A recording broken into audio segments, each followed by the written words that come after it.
السلام عليكم ورحمة الله تعالى وبركاته. إن الحمد لله نحمده ونستعينه ونستغفره ونؤمن به ونتوكل عليه ونعوذ بالله من شرور أنفسنا ومن سيئات أعمالنا. من يهده الله فلا مضل له ومن يضلل فلا هادي له أي فلن تجد له وليا مرشدا. ونشهد أن لا إله إلا الله وحده لا شريك له هو الذي لا ضد له ولا ند له لا مثل له ولا مثيل له لا وزير له ولا كفيل له لا شبه له ولا شبيه له لا ولد له ولا والد له وهو الواحد الفرد الصمد لم يلد ولم يولد ولم يكن له كفوا أحد. ونشهد أن سيدنا ونبينا وحبيبنا وبشيرنا ونذيرنا وطبيبنا وطبيب قلوبنا وحبيبنا وحبيب ربنا محمدا عبد الله ورسوله أرسله بالحق بشيرا ونذيرا وداعيا إلى الله بإذنه وسراجا منيرا. أما بعد فقد قال الله تعالى في كلامه المجيد وفي فرقانه الحميد. أعوذ بالله من الشيطان الرجيم. بسم الله الرحمن الرحيم. ولقد آتينا لقمان الحكمة أن اشكر لله ومن يشكر فإنما يشكر لنفسه ومن كفر فإن الله غني حميد. إن الله وملائكته يصلون على النبي يا أيها الذين آمنوا صلوا عليه وسلموا تسليما.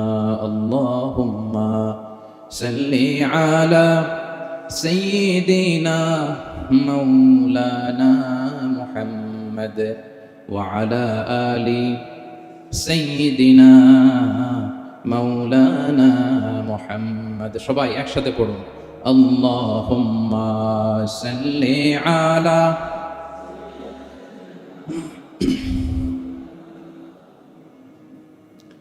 وعلى آل سيدنا مولانا محمد. মন আমার কাঁদে রে দিল আমার কাঁদে রে যেতে সোনার মদিনায়। পড়েন সবাই। মন আমার কাঁদে রে দিল আমার কাঁদে রে যেতে সোনার মদিনায়। ওই মদিনার পথের ধুলি ওই মদিনার পথের ধুলি জুড়াই মনোবেদনা। আল্লাহুম্মা সাল্লি আলা সাইয়্যিদিনা মাওলানা মুহাম্মদ ওয়া আলা আলি সাইয়্যিদিনা মাওলানা মুহাম্মদ। কত ব্যথা কত জ্বালা সয়েছ যে তুমি, তোমারই খুনে লাল তায়েফের ভূমি।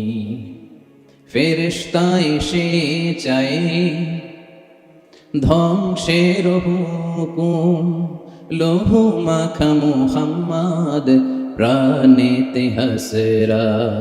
হে আল্লাহ দয়া করো, এ তায়েফবাসী ওরা চিনেনি তো আমি যে মুহাম্মদ, হৃদয়ে মুহাম্মদ। আল্লাহুম্মা সাল্লি আলা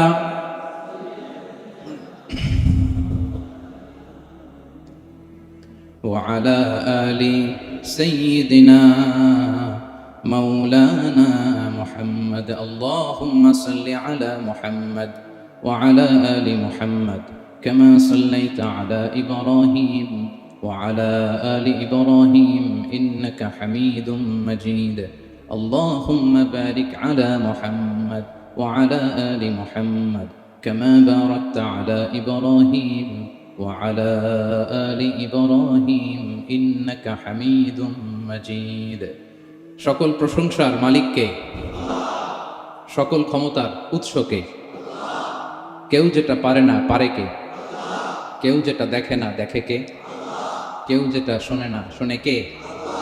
সে আল্লাহর আলিশান দরবারে লাখো কোটি শুকর এবং সুজুদ আমরা পড়ে নিচ্ছি কালিমাতুশ শুকর, আলহামদুলিল্লাহ। সবাই একসাথে আওয়াজ করে পড়ুন, রব্বানা লাকাল হামদ হামদান কাসীরান তাইয়িবান মুবারাকান ফীহি ইয়া রাব্বি লাকাল হামদু কামা ইয়ানবাগি লিজালালি ওয়াজহিকা ওয়া আযীমি সুলতানিকা। লাকাল হামদু বিল ঈমান, লাকাল হামদু বিল ইসলাম, লাকাল হামদু বিল কুরআন।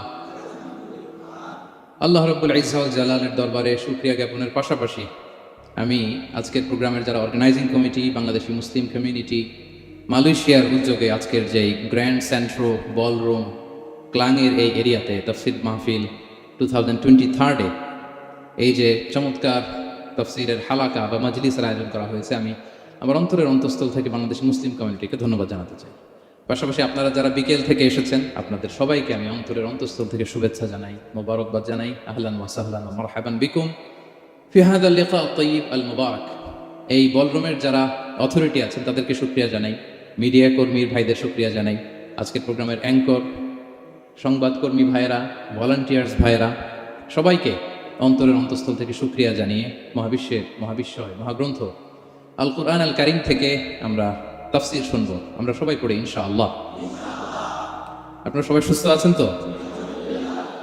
আলহামদুলিল্লাহ। এটা হচ্ছে কোরআনের প্রতি ভালোবাসা মানুষের, কোরআনের মুআজিজা। কোরআন মানুষকে অ্যাট্রাক্ট করে, আকর্ষিত করে। কোরআনের এই ক্ষমতা আছে। রাসূল সাল্লাল্লাহু আলাইহি ওয়াসাল্লামের কণ্ঠের সুমধুর কোরআনের তেলাওয়াত শুনে অনেক কাফের কালিমা পড়ে মুসলমান হয়ে যেত। আজও কোরআনের তেলাওয়াত শুনে, কোরআনের অর্থ পড়ে, কোরআনের তাফসীর পড়ে মানুষ আবেগতাড়িত হয়। এটার ইনফ্লুয়েন্স অনেক আলাদা, এটার ইম্প্যাক্ট আলাদা। এই যে দুর্বার আকর্ষণ, এটা কোরআনের আকর্ষণ, ঠিক কিনা? আমরা সব সময় যেন কোরআনের সাথে সুসম্পর্ক বজায় রাখতে পারি। আল্লাহ তুমি তৌফিক দান করো। প্রিয় ভাইরা, আমি সূরাতুল লুকমান থেকে একটি আয়াত তেলাওয়াত করেছি। সূরাতুল লুকমানের দ্বিতীয় রুকুর তাফসীর আজকে আমরা শুনব। কততম রুকু? এটা কোরআনের 31 নম্বর সূরা। এটা মাক্কি সূরা। সূরাতুল লুকমান কি সূরা? মাক্কি সূরা। কোরআনের 31তম সূরা এবং অনেকগুলো রুকু আছে এই সূরায়। আমরা দ্বিতীয় রুকু থেকে কথা শুনব। বেসিক্যালি এই দ্বিতীয় রুকুতে সাইয়েদনা লুকমান আলাইহিস সালাম ওনার ছেলেকে কিছু অ্যাডভাইস করেছিলেন, উপদেশ। বাবা হিসেবে আমরা আমাদের ছেলেমেয়েদের অ্যাডভাইস করি না? তো উনি ওনার সন্তানকে অ্যাডভাইস করেছিলেন। আর এই অ্যাডভাইসগুলো আল্লাহ তাআলার এত ভালো লেগেছে যে আল্লাহ তাআলা কোরআনের মধ্যে সরাসরি তুলে ধরেছেন। তার মানে আল্লাহ তাআলা বুঝাতে চান আমরাও যেন আমাদের সন্তানদেরকে এই অ্যাডভাইসগুলো করি। এবং আপনি অবাক হবেন, আমরা যখন তাফসিরের ইন ডেপথ তাফসিরে যাব, ভিতরে ঢুকবো, আপনি অবাক হবেন যে 3000 বছর আগের সেই উপদেশমালা কিভাবে মডার্ন টাইমের সাথে এত প্রাসঙ্গিক হতে পারে। আজ থেকে প্রায় 3000 বছর আগের piece of advises 3000 years back in the history. এত আগের উপদেশ দেখবেন যে মনে হচ্ছে বর্তমান সময়ের জন্য এই উপদেশগুলো আল্লাহ ধরে ধরে কোরআনে তুলে ধরেছেন। তো এই জন্য আমাদের ছেলে মেয়েদেরকে আমরা কি নসিহত করব, এত দিকে তাকানোর দরকার নেই। বাসায় যে সূরা লুকমান খুলবেন, 31তম সূরা, 12 নম্বর আয়াত থেকে 19 নম্বর আয়াত পর্যন্ত, এই 8টা আয়াত আল্লাহ যা বলেছেন আপনি আর ভাবি মিলে সন্তানদেরকে এটা শোনাবেন। গুড ইনাফ, আর কিছু লাগবে। প্রিয় ভাইরা, সন্তান আল্লাহর দেয়া অনেক বড় নেয়ামত। আল্লাহু আকবার। নেককার সন্তান আল্লাহর কাছে চাইতে হয়, চেয়ে নিতে হয়। নবীরা দোয়া করেছেন, রব্বি হাবলি মিনাস সালিহিন, আল্লাহ নেককার সন্তান দেন, হে আল্লাহ নেককার পুণ্যবান সন্তান দেন, আল্লাহ এমন সন্তান দেন যাদেরকে দেখলে আমাদের চোখ জুড়ায়। রব্বি জাআলনি মুকিমাস সালাতি ওয়া মিন যুররিয়াতি, আল্লাহ আমাকেও নামাজ কায়েমকারী বানান, আমার সন্তানকেও বানান। তো সন্তানের জন্য দোয়া করতে হয়, নেককার সন্তান চাইতে হয়। আপনারা যারা বিয়ে করেছেন এখনো সন্তান পান নাই, আল্লাহ তাআলা আপনাদেরকে অচিরেই এই সন্তান দান করে আপনাদেরকে ধন্য করুক। যারা এখনো বিয়ে করেননি, বিয়ের পরে আল্লাহ তাআলা আপনাদেরকে সন্তান দান করুক। এটা অনেক বড় নেয়ামত, এটা অনেক বড় নেয়ামত, এটা আল্লাহর কাছে চাইতে হয়। তো এই আলোচনাটা সবার সাথে প্রাসঙ্গিক। যারা বাবা তাদের তো লাগবে ইনস্ট্যান্ট, আজকে রাত্রে যেই শোনাইতে পারবেন। যারা বাবা হতে যাচ্ছেন তারাও আগে থেকে জেনে রাখলেন, ওয়েল প্রিপেয়ার্ড। আর যারা এখনো বিয়েই করেন নাই, প্ল্যান করে রাখেন যে এইটা আমি আমার ওয়াইফের সাথে প্ল্যান করে এই নাসিহাগুলো আমার সন্তানদেরকে আমরা শোনাবো। সবাই পড়ুন ইনশাআল্লাহ। এবার প্রশ্ন করে উত্তর দেন, সূরাটার নাম কি? মাক্কি না মাদানী? কত নম্বর সূরা কোরআনের? 31 নম্বর সূরা। আচ্ছা প্রিয় ভাইরা, কালামুল্লাহ মাজিদে কুরআন আল কারীমে আল্লাহ তাআলা মানুষের নামে মোট 8টি সূরা দিয়েছেন। মানুষের নামে কয়টি? এর মধ্যে 6টি সূরা 6 জন নবীর নামে। 6টি সূরা 6 জন, সূরা হুদ, সূরা ইউসুফ, সূরা ইউনুস, সূরা মুহাম্মদ, সূরা নূহ, সূরা ইব্রাহিম। এই 6 জন নবীর নামে 6টা সূরা। আর মানুষের নামে মোট 8টা, নবীর নামে গেল 6টা, আর রইল কয়টা? 2টা। আল্লাহর প্রিয় ভাজন একজন বান্দা এবং একজন বান্দি নামে আল্লাহ আরো 2টা সূরা দিলেন। আল্লাহর প্রিয় বান্দি মারিয়াম আলাইহিস সালাম, ঈসা আলাইহিস সালামের মা, ওনার নামে একটা সূরা আছে না? কি নাম? সূরা মারিয়াম। আর আরেকটা হচ্ছে এই যে সূরা লোকমান, উনি কিন্তু নবী না। তাহলে আবার বলি, মানুষের নামে আল্লাহ তাআলা কোরআনে কয়টা সূরা দিয়েছেন? 8টি। এর মধ্যে 6টা দিয়েছেন 6 জন নবীর নামে, আর বাকি 2টা আল্লাহর 2জন প্রিয় বান্দাবান্দির নামে। একটা সূরা মারিয়াম আর একটা সূরাতু লোকমান।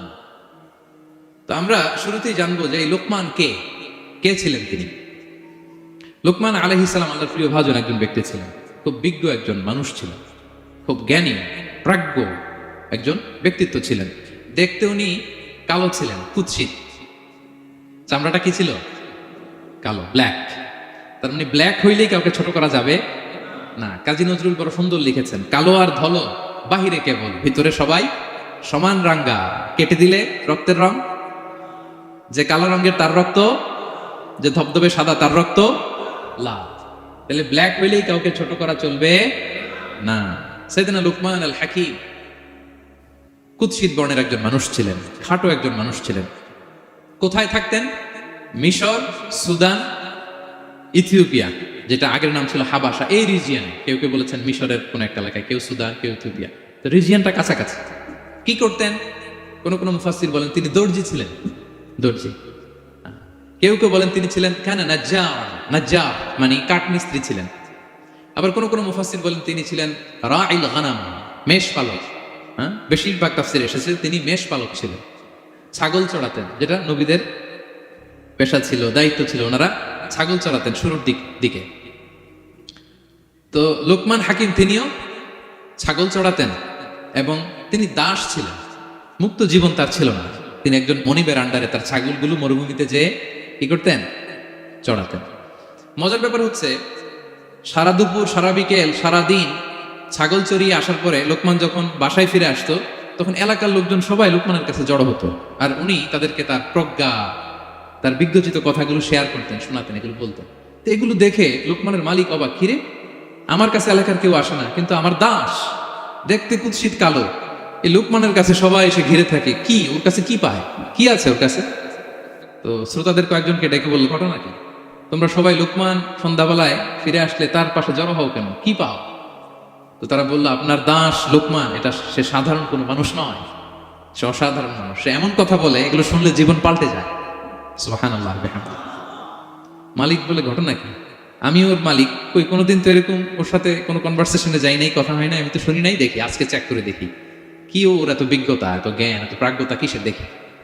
তো আজকে সন্ধ্যাবেলা ফিরছে, উনি বলতেছি, ইয়া লোকমান ইযবাহ লানা শাতান, একটা ছাগল জবাই করো, ওয়া আখরিজ মিনহা আতিয়াবা মুদগাতাইন, এবার এই ছাগলের সবচেয়ে শ্রেষ্ঠ দুইটা অঙ্গ কেটে নিয়ে আসো, যাও।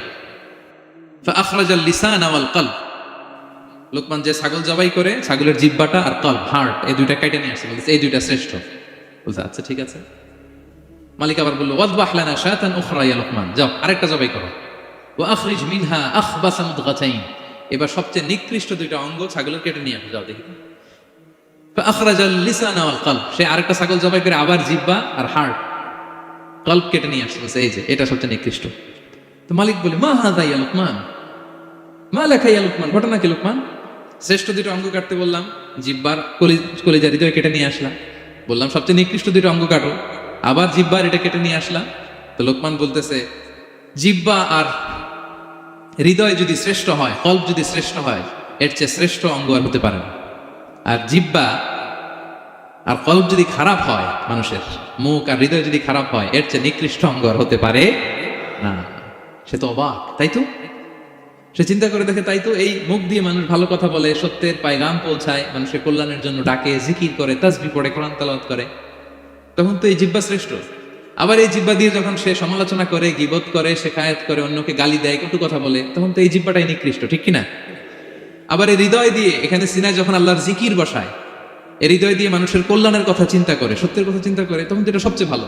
আবার এই হৃদয়ে যদি অন্যের ব্যাপারে হিংসা পুষে রাখে, এই হৃদয়ে যদি সে নিজের ব্যাপারে হাই স্টিম, অহংকার পুষে রাখে, তাইলে হৃদয়ের চেয়ে খারাপ অঙ্গার হতে পারে। মালিক অবাক হয়ে গেল, তাই তো লোকমান, আসলেই তুমি অনেক প্রাজ্ঞ, অনেক বিজ্ঞ, যাও, তোমাকে আমি আর এই বন্দিত্বের মধ্যে আটকে রাখতে চাই না, তোমাকে আমি এই ভালো কথাগুলো গণমানুষের কাছে পৌঁছে দেওয়ার জন্য আজ থেকে তোমাকে লোকমান আমি আজাদ করে দিলাম।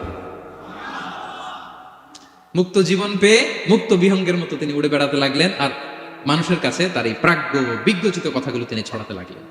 তো তিনি তার সন্তানকে ডেকে বলেছিলেন, কিছু উপদেশ দিয়েছিলেন ডেকে, যে বাবা এটা করো, এটা করো, এটা করো, এটা করো না।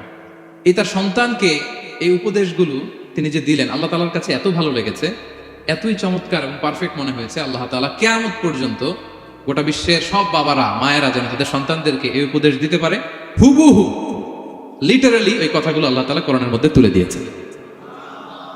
আজকের সূরা লোকমানের দ্বিতীয় রুকুতে মূলত এই তাফসীরটাই আপনাদেরকে শোনাবো। তো কোন প্লট, কোন স্লট আজকে আলোচনা হবে, সবার কাছে ক্লিয়ার? হ্যাঁ, আগ্রহ জাগছে, জানার ব্যাপারে আগ্রহ জাগছে? আচ্ছা, আসুন আমরা মহাবিশ্বের মহাগ্রন্থ আল কুরআনুল কারীম থেকে সরাসরি আলোচনা শুরু করি।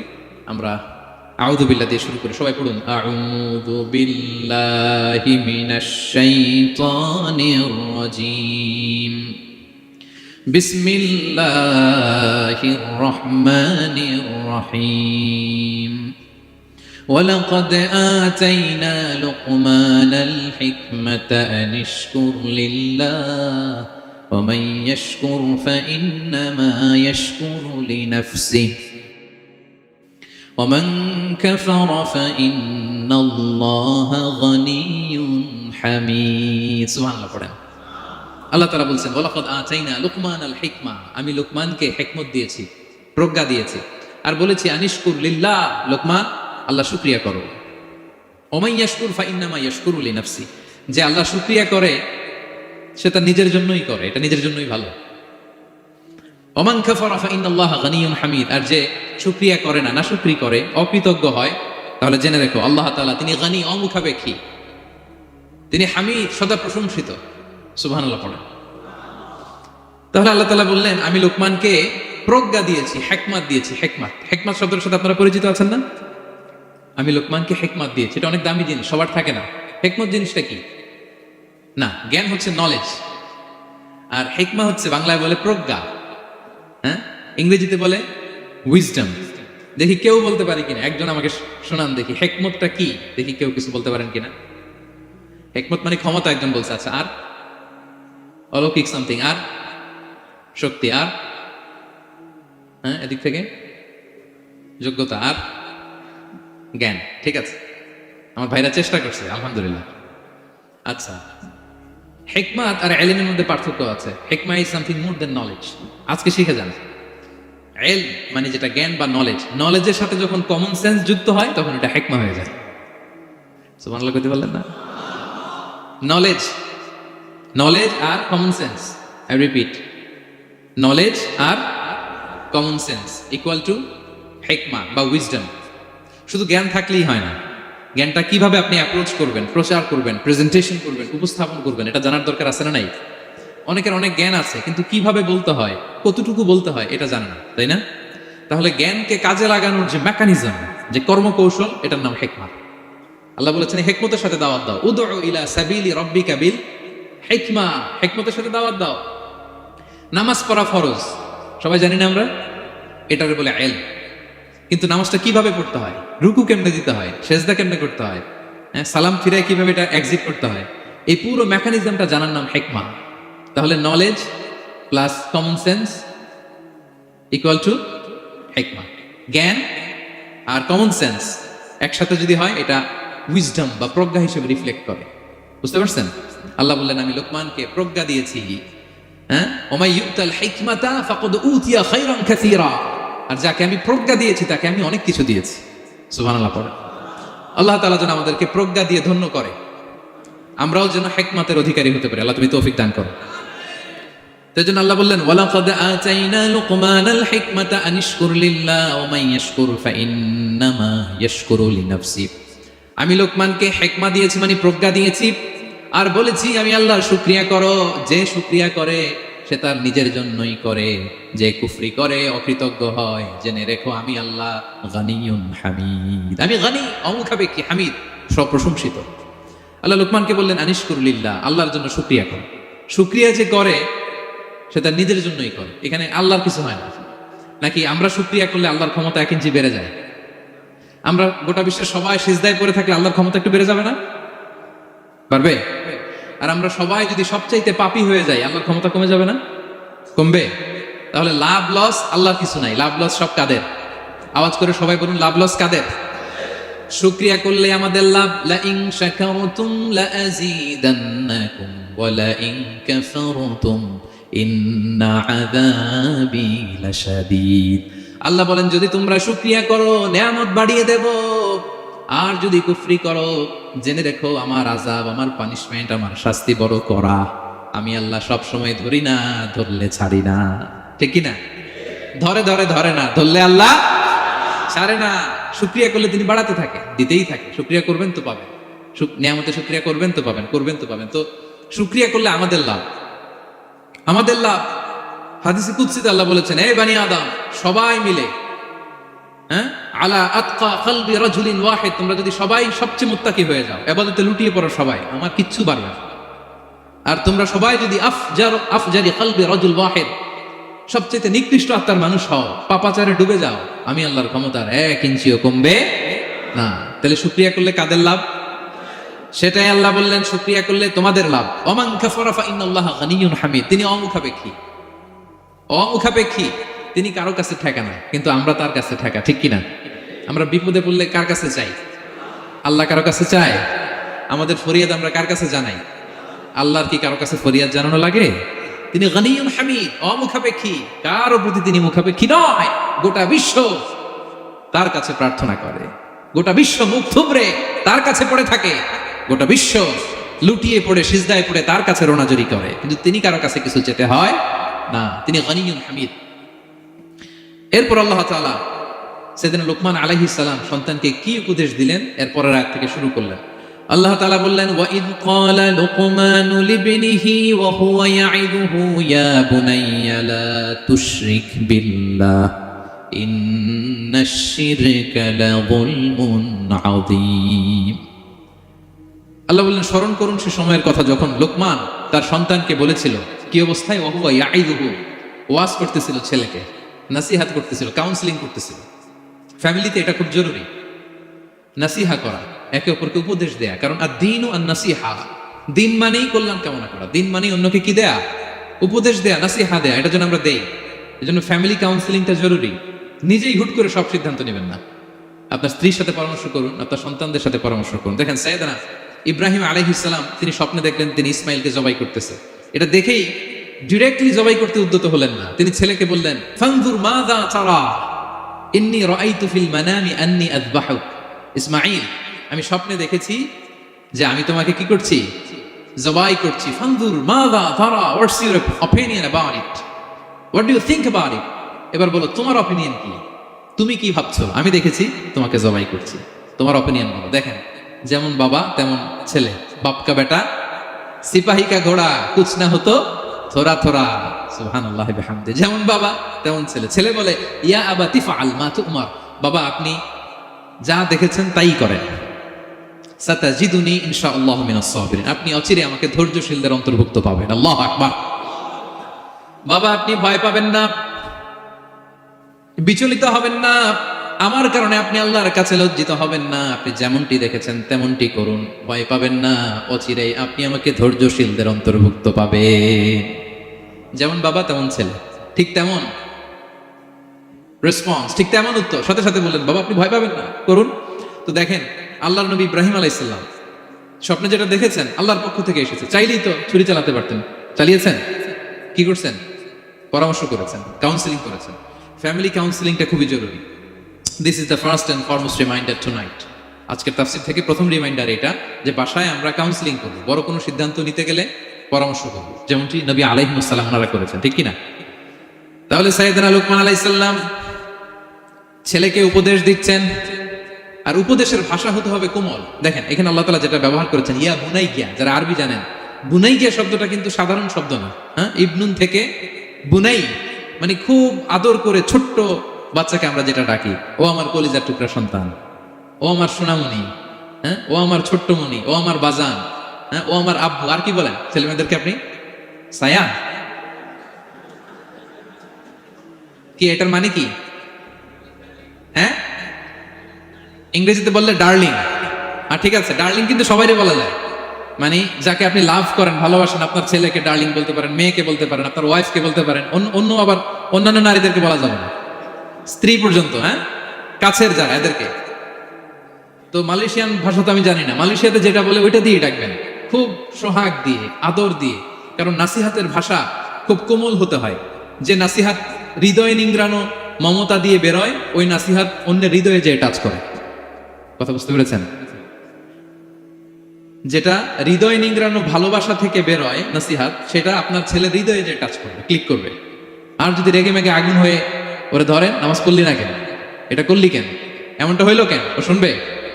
শুনবে না, বিগড়ে যাবে। দেখেন সাইয়েদনা মূসা আলাইহিস সালাম এবং সাইয়েদনা হারুন আলাইহিস সালাম দুজন মিলে যখন ফেরাউনকে দাওয়াত দিতে যাবেন, আল্লাহ বললেন মূসা তোমার মেজাজ কিন্তু গরম, এই গরম মেজাজ নিয়ে ফেরাউনের দাওয়াত দিলে হবে? রব্বুল আলামিন বললেন মূসা তোমার মেজাজ বড্ড গরম, কিন্তু তোমার জিহ্বাটা দিয়েছি আমি নরম। এই নরম জিহ্বা দিয়ে ফেরাউনের দরবারে যে যখন দাঁড়াবা, ফাকুলা লাহু কওলান লাইয়িনান লাআল্লাহু ইয়াতাযাক্কারু আও ইয়াখশা। সুবহানাল্লাহ পড়েন। ফাকুলা লাহু কওলান লাইয়িনা, সফট ল্যাঙ্গুয়েজ ইউজ করবা, কোমল ভাষায় দাওয়াত দিবা, নরম ভাষায় সফট করে, কোমল করে, ভদ্র করে ফেরাউনের কাছে প্রেজেন্টেশন দিবা। হতে পারে তোমার এই সুন্দর প্রেজেন্টেশনের কারণে ফেরাউন দাওয়াত কবুল করে নিতে পারে। দেখেন আমাদের যে অ্যাপ্রোচে ভুল অনেক দায়ীদের। ফেরাউনের মতো কুখ্যাত সন্ত্রাসী এই পৃথিবী আর দেখবে? কথা বলেন না কেন? ফেরাউনের চাইতে বড় গডফাদার, ফেরাউনের চাইতে বড় সন্ত্রাস ডাকাত এই পৃথিবীতে আর দ্বিতীয়টা কেউ এসেছে?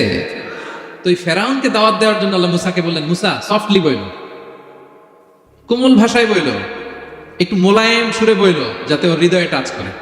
আর আমরা যাদেরকে খারাপ মনে করি, যাদেরকে আমরা পাপী মনে করি, তারা কি ফেরাউনের চেয়েও খারাপ? হ্যাঁ, তো তাদের কাছে আমরা যখন বার্তা পৌঁছাই, আমরা তো অ্যাগ্রেসিভ হই কেন? আমরা তো অ্যাটাকিং হই কেন? আমরা হিট করে করে কথা বলি কেন? না, দিস ইজ নট দ্য দাওয়া অ্যাপ্রোচ। এইভাবে দাওয়াত দিলে সেই দাওয়াত কোনো ফল বয়ে আনবে না।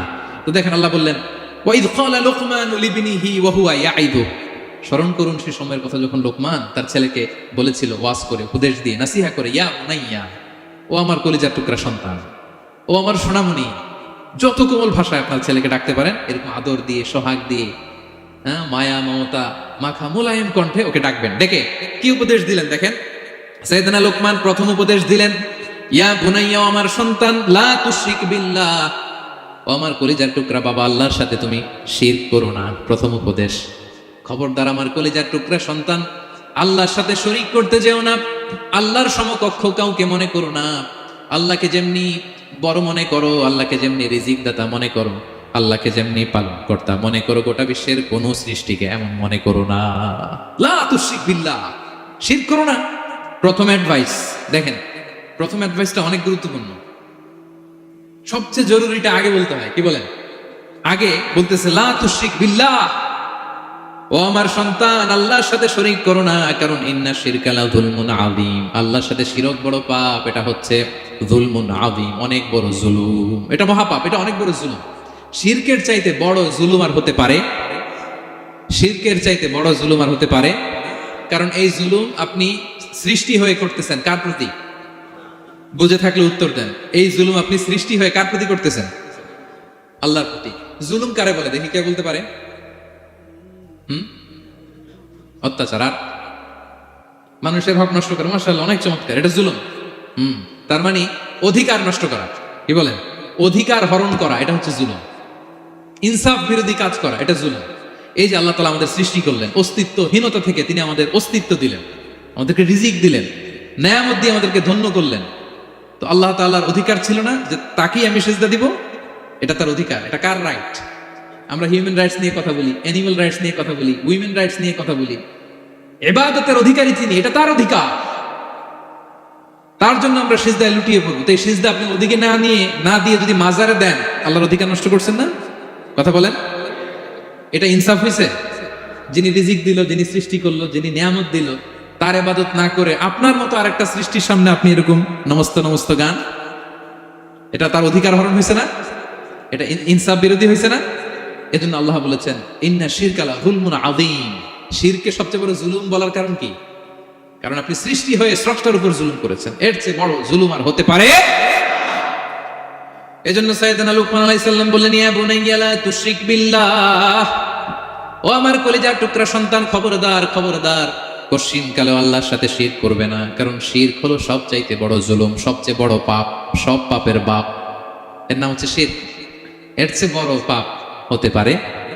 পাপের জগতে যদি র্যাঙ্কিং করেন, নাম্বার 1 সবাই সবাই নাম্বার 1।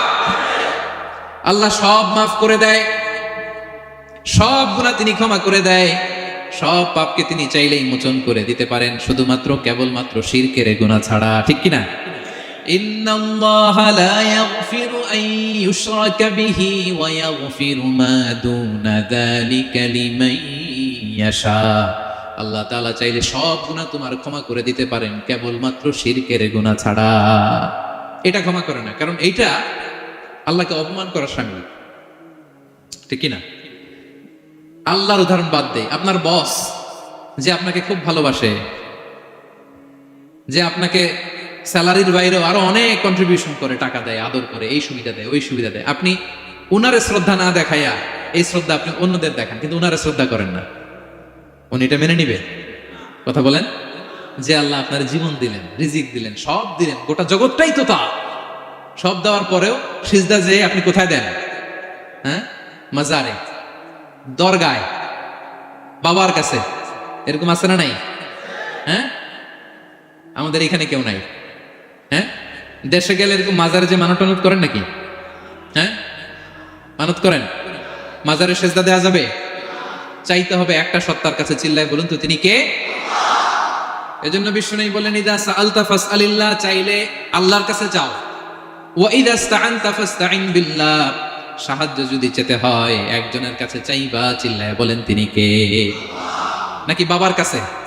হ্যাঁ, দয়াল বাবা রে দয়া করো আমারে।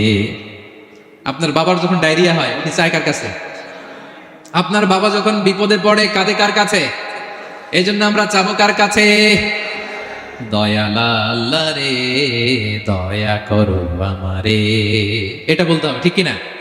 বলেন সবাই, দয়ালা আল্লাহ রে দয়া করো আমারে। এজন্য এই জিনিসটা সাইয়েদনা লুকমান আলাইহিস সালাম প্রথমে ফোকাস করলেন। বললেন লা তুশরিক বিল্লাহ, ও আমার কলিজার টুকরা সন্তান, আল্লাহর সাথে শিরক করো না, খবরদার আল্লাহর সাথে কাউকে সমকক্ষ মনে করবা না, কারণ ইন্না শিরকা লাযুলমুন আযীম, শিরক হলো সব চাইতে বড় পাপ, মহাজুলুম। এই জুলুম আল্লাহর প্রতি করা হয়। তাহলে প্রথম উপদেশটা বুঝতে পারছেন আমার প্রিয় ভাইরা? আল্লাহর সাথে শিরক করা চলবে। চাইবো কার কাছে? সন্তান হয় না, কই চাবেন? নাকি মাজারে? মাজারে চাওয়া যাবে? বাবার কাছে চাওয়া যাবে? ছেলে সন্তান দেয় কে? মেয়ে দেয় কে? ছেলে মেয়ে দুটোই দেয় কে? ছেলেও দেয় না, আবার মেয়েও দেয় না। চিৎকার করে বলেন তো তিনি কে?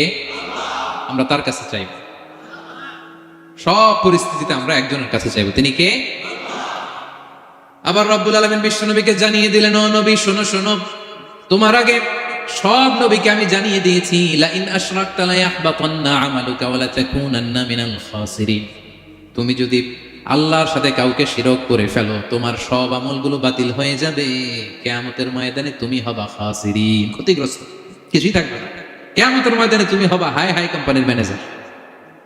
যদি শিরক করো তোমার আমল বাতিল, খবরদার কিয়ামতের দিন তুমি হাই হাই করবে, অভাগা দুর্ভাগা হয়ে উঠবে। এজন্য শিরককেও আমরা না বলে দিব। শিরকের সাথে আমাদের কোনো সম্পর্ক আছে? জোরে বলেন। গুরুত্বপূর্ণ পয়েন্ট, এজন্য ছেলেকে আগে বললো, বাবা খবরদার শিরক করো না।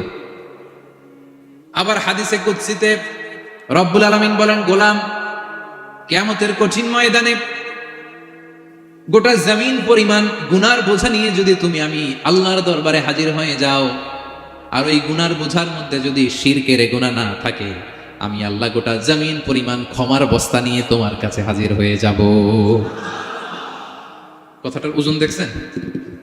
জমিন পরিমাণ গুনাহ নিয়ে আসছো আমার কাছে কিয়ামতের দিন। ওই গুনার মধ্যে অনেক ধরনের গুনাহ, নামাজ পড়ো না, রোজা রাখো না, এই করছো সেই করছো, কিন্তু এই গুনার বিশাল পৃথিবী পরিমাণ গুনার বোঝার মধ্যে শিরকের গুনাহ নেই। তাহলে আমি আল্লাহ এই দুনিয়া পরিমাণ ক্ষমার বোঝা নিয়ে তোমার কাছে চলে আসবো। শিরক করা যাবে? তাহলে প্রথম উপদেশ দিলেন, হে আমার কলিজার টুকরা সন্তান, শিরক করো না, শিরক করো না। আমার ভাইয়েরা, আমার কলিজার টুকরা ক্লাঙের ভাইয়েরা, সন্তানদেরকে এই শিরকের ব্যাপারে, শিরকের ভয়াবহতার ব্যাপারে আপনাকে জানাতে হবে। It's your duty. আপনি শুধু বাবা হইলেই চলবে না, আপনার ছেলে মেয়ে কোন পথে চলবে এটা আপনাকে ঠিক করে দিতে হবে। ওরা এখন ছোট, ছোট থেকে যদি এই তাকওয়ার সফটওয়্যারকে ইনস্টল করে দেন, ওই সফটওয়্যার দিয়ে তার জীবন চলবে, ঠিক কিনা? হ্যাঁ, ওরা যখন ছোট থাকে কাদা মাটির মতো থাকে। কাদা আর মাটিকে যেমন ডিজাইন করতে মনে চায় করা যায় না? একই কাদা মাটি দিয়ে বল বানানো যায়, ঘর বানানো যায়, পুতুল বানানো যায়, ওই এটা বানানো যায়, অনেক কিছু বানানো যায়। কিন্তু এটা যখন শুকিয়ে শক্ত হয়ে যায়, আর কিছু করা যায়? হ্যাঁ, আমাদের আঞ্চলিক ভাষায় বলে কাঁচা না নোয়ালে বাস পাকলে করে। ছোটবেলা থেকেই না, this is the high time ওদেরকে এডুকেট করার এখন মোক্ষম সময়।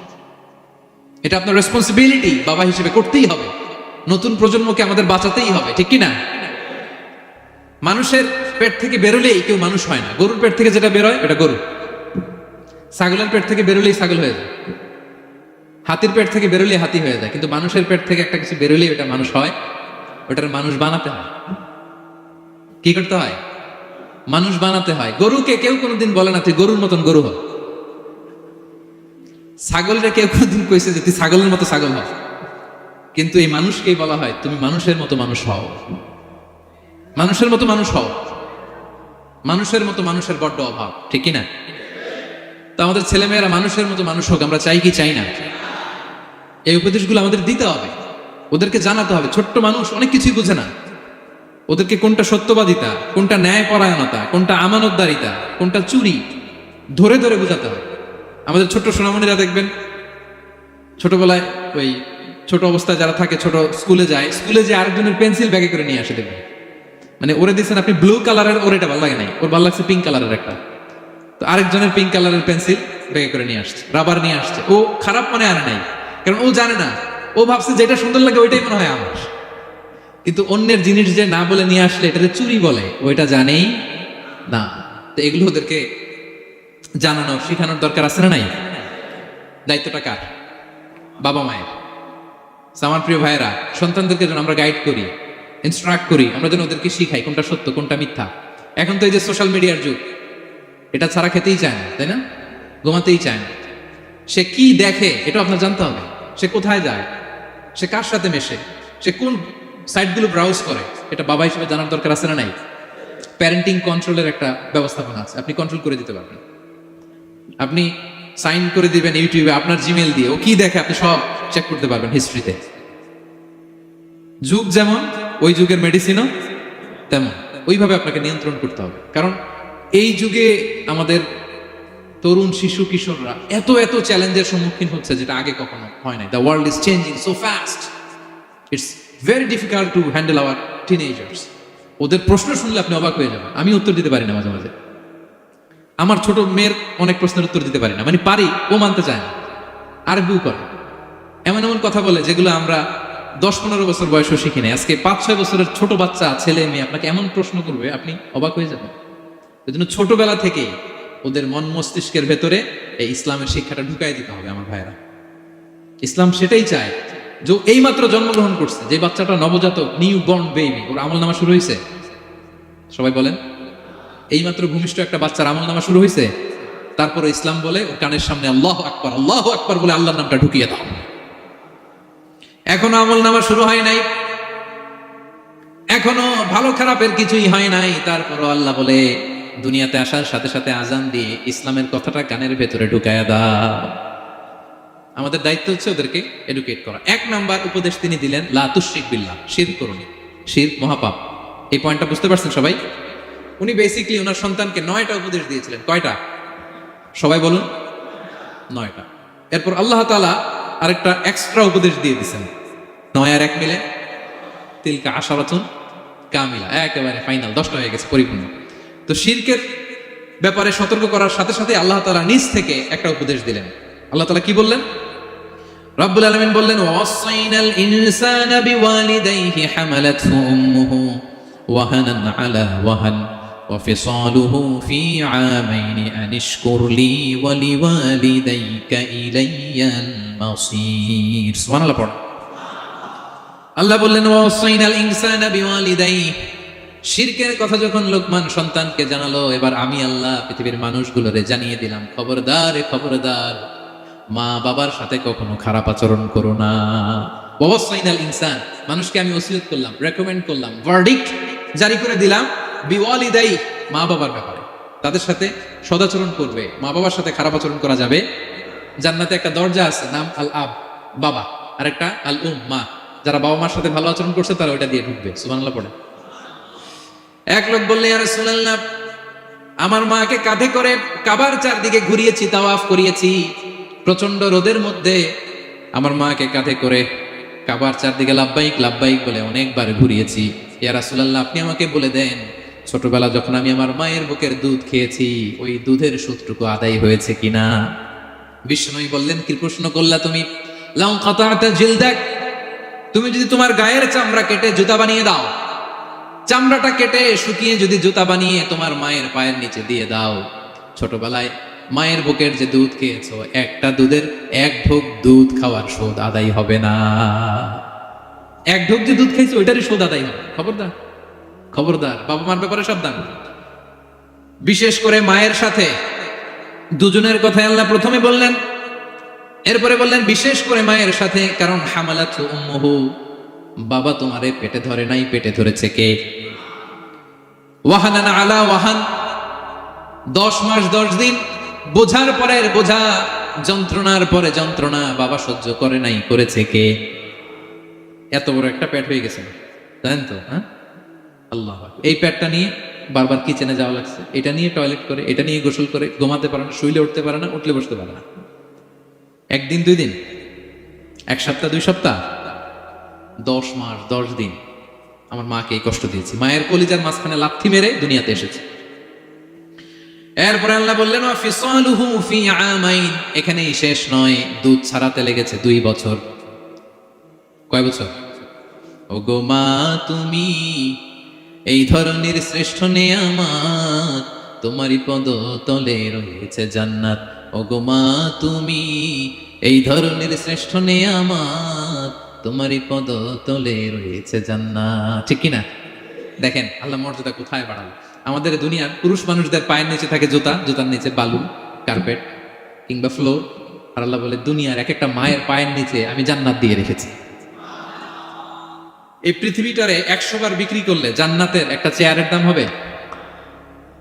বুঝে শুনে উত্তর দিবেন। এই পৃথিবীটাকে, পৃথিবীর যে সম্পদ, এটা এস্টিমেশন করে, হ্যাঁ, 1000 বার বিক্রি করলে যে দামটা হবে, ওই দাম দিয়ে জান্নাতের একটা চেয়ারের দাম হবে?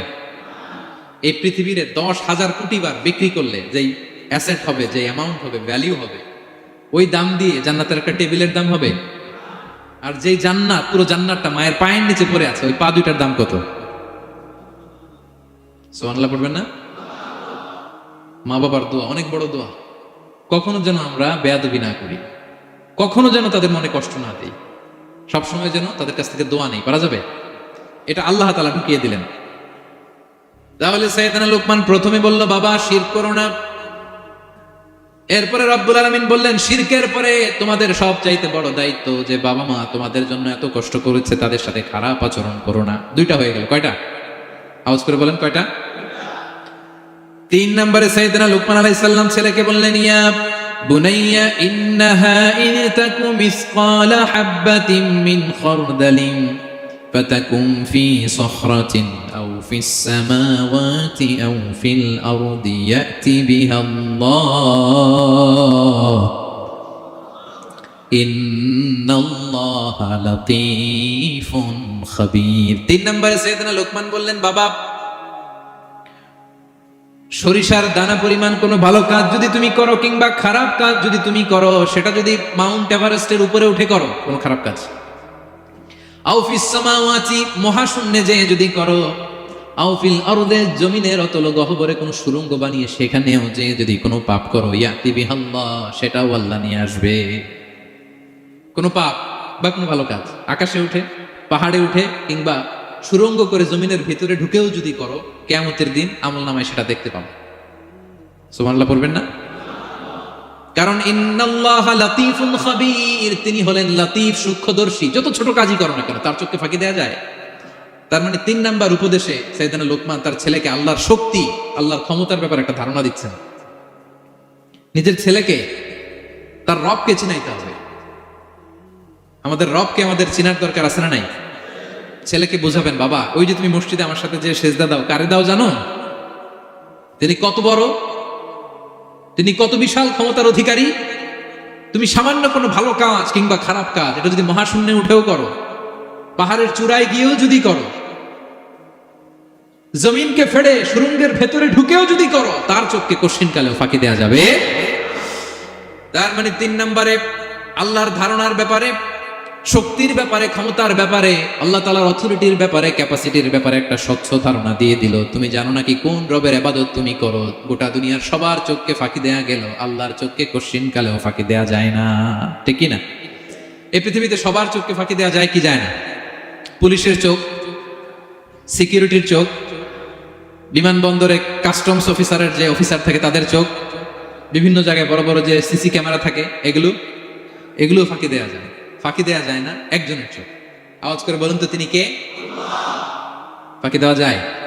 আচ্ছা বলেন, এই ছোটবেলা থেকেই এই সেন্সেশন, এই অনুভূতি, যদি এই অনুভূতির সফটওয়্যার যদি আপনার ছেলের মাথায় ঢুকায় দেন, এই ছেলে কোনোদিন দুর্নীতি করবে? খাদ্যে ভেজাল দিবে? মাছে ফরমালিন দিবে? প্রতিবেশীকে কষ্ট দিবে? অনিয়ম করবে? অন্যের অধিকার হরণ করবে না। এজন্য ছোটবেলা থেকেই তার রবকে চিনাই দিতে হবে, রবকে চিনাই দিতে হবে। 3 নম্বরে ছেলেকে তিনি বললেন, বাবা অতি ক্ষুদ্র ভালো কাজ কিংবা খারাপ কাজ যেখানেই করো না কেন, কিয়ামতের দিন সেটা তুমি দেখবা। তার মানে তখন থেকে সে বুঝবে, আমি যাই করি না কেন, ভালো করলে এটার একটা প্রতিদান, একটা রিওয়ার্ড আমি পাবো, ঠিক না? আর খারাপ যদি করি, এটার শাস্তি আমাকে ভোগ করতেই হবে। আল্লাহর সুপ্রিম কোর্টের কাঠগড়ে আমাকে দাঁড়াতেই হবে। নিক্তিপাল্লা, মাওয়াজিনুল কিসত, ন্যায়ের মানদণ্ড আল্লাহ সেদিন স্থাপন করবেন। আমরা যেটা মিজানের পাল্লা বলি, এটা মূলত ন্যায়ের মানদণ্ড। সামান্য ক্ষুদ্রাতি ক্ষুদ্র জিনিস দিলেও ওইখানে টের পাওয়া যায়। সুবহানাল্লাহ পড়ে। আচ্ছা, আমরা যে চাল কিনি, ডাল কিনি, ধরেন 10 কেজি চালের একটা বস্তা কিনছি, দেখবেন যে অনেক সময় মাপটা একুরেট হয় না। 10 কেজির যে হয়তো একটু বেশি অথবা হয়তো একটু কম, এরকম হয় না অনেক সময়? 5 কেজি কিনছেন এক দোকান থেকে, আরেক জায়গায় যে ভালোভাবে মাপ দিয়ে দেখবেন যে একটু বেশি হয়েছে অথবা একটু কম হয়েছে, ঠিক কিনা? আল্লাহ যে মিজানের পাল্লা সেদিন বসাবেন, ওইখানে তো এরকম হবে। হ্যাঁ, কেমন হবে? فمن يعمل مثقال ذرة خيرا يره পড়ুন ومن يعمل مثقال ذرة شرا يره ক্ষুদ্রাতি ক্ষুদ্র যাররা তথা অনুপরিমাণ ভালো যদি করো সেটাও সেদিন নিক্তি পাল্লায় মিজানের দাড়ি পাল্লায় দেখতে পাবা, ক্ষুদ্রাতি ক্ষুদ্র খারাপও যদি করো সেদিনও মিজানের পাল্লায় সেটা তুলে দিবে কে? যাররা মানে খুবই ক্ষুদ্র। কতটুকু ক্ষুদ্র আমি উদাহরণ দিয়ে বুঝাই। শীতের সকালে টিনের ঘরে যারা কোনোদিন থেকেছেন, এখানে তো শীত নাই, মালয়েশিয়াতে সারা বছর গরম, শীতের সিজনের কথা মনে আছে তো আপনাদের? না মালয়েশিয়া থাইকা সব ভুলে গেছেন? শীতকাল শীতকাল মনে আছে? হ্যাঁ, শীতের সকালে টিনের ঘরে যদি কখনো থাকেন দেখবেন যে টিনের ঘরে ছিদ্র থাকে, ওই ছিদ্র দিয়ে সূর্যের আলো ঢুকে, রশ্মি। মনে পড়ছে? শীতের সকাল টিনের ছিদ্র দিয়ে দেখবেন চিকন একটা সূর্যের রশ্মি ঢুকছে, ওটার কাছে গেলে দেখা যায় সামান্য ধুলাবালি কেমন যেন ডাস্ট উড়ে এটার মধ্যে, অন্যদিকে কিন্তু দেখা যায় না, এদিকে নাই, কিন্তু ওই ছিদ্রটার কাছে গেলে দেখা যায় আলো যেদিক থেকে পড়ছে নিচ পর্যন্ত পুরোটার মধ্যে ধূলিকণা। আসলে ধূলিকণা কি শুধু এদিকেই না, পুরা ঘরেই আছে, ওইদিকে আলো পড়ছে ওটা দেখা যায়। ওই যে ছোট্ট সূর্য রশ্মির মধ্যে কাছে গেলে যে ছোট্ট ছোট্ট ধূলিকণা দেখা যায়, ওইটার নাম হচ্ছে যাররা। যাররা ফামান ইয়ামাল মিসকালা যাররাতিন খাইরান ইয়ারা। এই ধূলিকণার ডাস্টের যাররা পরিমাণ ভালো করলে সেটাও দেখতে পাবো, আবার যাররা পরিমাণ খারাপ করলে সেদিন কিয়ামতের ময়দানে মিজানের পাল্লায় সেটাও দেখতে পাওয়া। পড়েন সুবহানাল্লাহ। তার মানে 3 নম্বরে ছেলেকে আল্লাহর শক্তি আর সম্ভাবনা সম্পর্কে সতর্ক করলেন, জানান দিয়ে বললেন, বাবা যেটাই করো না কেন সবার চোখকে ফাঁকি দেওয়া যায় না, একজনের চোখ, তিনি কে? কয়টা গেল উপদেশ? সবাই বলুন তো কয়টা? 3টা। 4 নম্বরে লোকমান আলাইহিস সালাম বললেন, ইয়া বুনাইয়া আকিমিস সালাহ, ও আমার সন্তান, 4 নম্বরে উপদেশ হলো তোমাকে নামাজ কায়েম করতে হবে। নামাজ, সবার আগে নামাজ। কাজকে বলে দাও আমার নামাজ আছে, নামাজকে বলো না কাজ আছে, ঠিক কি না? সালাত কায়েম করো, সালাতে কায়েম করো, হবে জান্নাতি তুমি, হবে জান্নাতি তুমি, দিবে কাল হাসরে শীতল ছায়া আরশে আজিম, রব্বিয়াল আলা রব্বিয়াল আযীম, রব্বিয়াল আলা রব্বিয়াল আযীম। সুবহানাল্লাহ পড়েন। 4 নম্বরে আকিমিস সালাহ, ও আমার কলিজার টুকরা সন্তান, নামাজ কায়েম করো। নামাজ, নামাজ কিয়ামতের ময়দানে সর্বপ্রথম যে জিনিসটার হিসেব আল্লাহ চাইবেন ওটা কি? সবাই বলেন একসাথে, সেটা কি? বিশ্বনবী ইন্তেকালের আগে বললেন, আস-সালাত আস-সালাত ওয়া মা মালাকাত আইমানুকুম, ও আমার উম্মতেরা নামাজ, নামাজ। বিশ্বনবীর রূহ বের হয়ে যাবে, মালাকুল মউত চলে আসলো, এখনই রূহ মুবারক কবজ করে নিয়ে যাবে। অন্তিম মুহূর্তে গোটা উম্মার জন্য বিশ্বনবী যে মেসেজটা ড্রপ দিয়ে গেলেন সেটার নাম হলো নামাজ। সালাত আস-সালাত, উম্মতেরা নামাজ নষ্ট করো না, নামাজ নষ্ট করো না। আউয়ালু মা ইউহাসাবু বিহিল আবদু ইয়াউমাল কিয়ামাতি আস-সালাহ। কিয়ামতের ময়দানে সর্বপ্রথম আল্লাহ যে জিনিসটার হিসাব চাইবেন সেটা কি? ফাইন সলুহাত সলুহা সাইরু আমালি, এটা যদি ঠিক হয়ে যায় পুরো আমলনামা ঠিক হয়ে যাবে। ওয়া ইন ফাসাদাত ফাসাদা সাইরু আমালি, নামাজের হিসাব দিতে যেয়ে যদি আপনার গন্ডগোল লেগে যায় আপনার পুরো আমলনামাটারে গন্ডগোল করে দিবে কে? এজন্য সবার আগে সালাত। ছেলেকে বোঝাবেন, বাবা নামাজ কায়েম করো, তার মানে একা একা পড়ো না, জামাতে পড়ো। নামাজ পড়া আর কায়েম করায় পার্থক্য আছে। একা একা পড়া যায় কিন্তু একা একা কায়েম করা যায়? বলেন। তার মানে বাবা একা একা নামাজ পড়ো না, জামাতে পড়ো। বিকেল বেলায় তোমার বন্ধুকে নিয়ে খেলার মাঠে যখন ক্রিকেট খেলতে খেলতে মাগরিবের সময় হয়ে যায়, একা একাই মসজিদে যাবা না, তোমার বন্ধুরেও নিয়ে যাবা। একা একা জান্নাতে গেলে মজা আছে? সবাই মিলে একসাথে গেলে কেমন হয়? হ্যাঁ, সবাই মিলে একসাথে জান্নাতে যাওয়া লাগবে না? তার মানে ছেলেরে বুঝালেন, বাবা একা একা নয়, সবাইকে নিয়ে নামাজ পড়বা, জামাতে পড়বা, গোটা সমাজটারে মুসল্লি সমাজ বানাবা। এটার নাম হচ্ছে ইকামাতুস সালাহ। ছেলেকে বললেন আকিমিস সালাহ, ও আমার কলিজার টুকরা বাজান নামাজ কায়েম করো। বিষ্ণু ঈসা ইসলাম বললেন, মুরু সুবিয়ানাকুম বিস-সালাতি ওয়া হুম আবনাউ 7 সিনিন, তোমাদের ছেলে মেয়েদের বয়স যখন 7 হয় তখন থেকে নামাজের আদেশ করো। ওয়াদরিবুহুম আলাইহা, আর তাদেরকে শাসন করো। ওয়াদরিবুর অনেক অর্থ হতে পারে, শাসন করো, একটু রূঢ় আচরণ করো, প্রয়োজনে মৃদু প্রহার করো। যখন তাদের বয়স হয়ে যায় 10, বয়স হয়ে যায় 10 কিংবা তার উপরে, আমাদের ছেলে মেয়ে আছে বয়স, দেখি কয়জন আছে দেখি 10 বছরের, হ্যাঁ দেখছেন, কঠোর হইতে হবে আপনাদের যদি নামাজ না করে, হাত নামান। 7 পর্যন্ত নিয়ে যাবেন সাথে করে। বয়স যখন 7 হয়, বারবার যখন সালাতের কথা বলবেন, সাথে করে নিয়ে দাঁড়াবেন। জুমার দিন মসজিদে নিয়ে যাবেন, মাঝে মাঝে নামাজে নিয়ে যাবেন। 7, 8, 9 এই 3 বছরের ট্রেনিং এ 10 বছর তো এমনি পাক্কা নামাজে হয়ে যাবে, ঠিক কি না? নাকি বলবেন হুজুর আমি তো পড়ি না, আমারই তো খবর নাই। হ্যাঁ, ছেলেরা যে বলবো বাবা নামাজ কায়েম কর, এর আগে কিন্তু নিজের মুসল্লি হইতে হবে।